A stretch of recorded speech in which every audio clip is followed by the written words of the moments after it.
8వ రౌండ్ ఫలితాలు కూడా ఇప్పుడే అందినాయి మనకి. 8వ రౌండ్లోను కాంగ్రెస్ ఆధిక్యంలో ఉన్నది. ఇప్పటి వరకు 23,000 లీడ్తో ఉన్నది.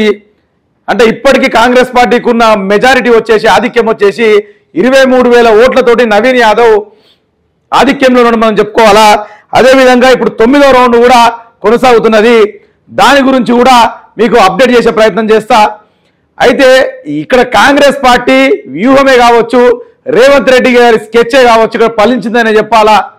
ఎందుకంటే సీఎం సీటుకే ఎసరొచ్చే ప్రాబ్లంలో రేవంత్ రెడ్డి గారు ఉండే అసలు గవర్నమెంట్కి ఏంది పరిస్థితి, గవర్నమెంట్ ఉంటుందా, ఈ ఎన్నిక జూబ్లీహిల్స్ ఎన్నిక వచ్చేసి గవర్నమెంట్ మీద చాలా మటుకు కూడా ఏమంటారు ఫోకస్ పెట్టినట్టే అర్థమవుతుంది. ఎంఐఎం ఏదైతే పార్టీ ఎంఐఎం ఏదైతే ఉన్నదో అది కూడా గట్టిగానే సపోర్ట్ చేసింది. కాబట్టి ఎంఐఎం ఓట్లు కూడా కాంగ్రెస్కి చాలా మటుకు పడ్డాయని మనం చెప్పుకోవాలి. అందుకే నవీన్ యాదవ్ కూడా 23,000 ఓట్ల మెజారిటీ అంటే అది తక్కువ మెజారిటీ ఏం కాదు, మంచి మెజారిటీతో దూసుకుపోతుండు. ఇప్పుడు ఇది బోరబండకు సంబంధించి 9వ రౌండ్ స్టార్ట్ అవుతుంది. 9వ రౌండ్ 10వ రౌండ్ అయితే కానీ మెజారిటీ ఏ స్థాయిలో ఉన్నది, ఎంతవరకు తగ్గుతుందా లేదా మెజారిటీ పెరుగుతుందా అనేది కూడా దాన్ని బట్టి మనం తెలుసుకోవచ్చు. షేర్ చేయండి, లైక్ చేయండి, సబ్స్క్రైబ్ చేయండి.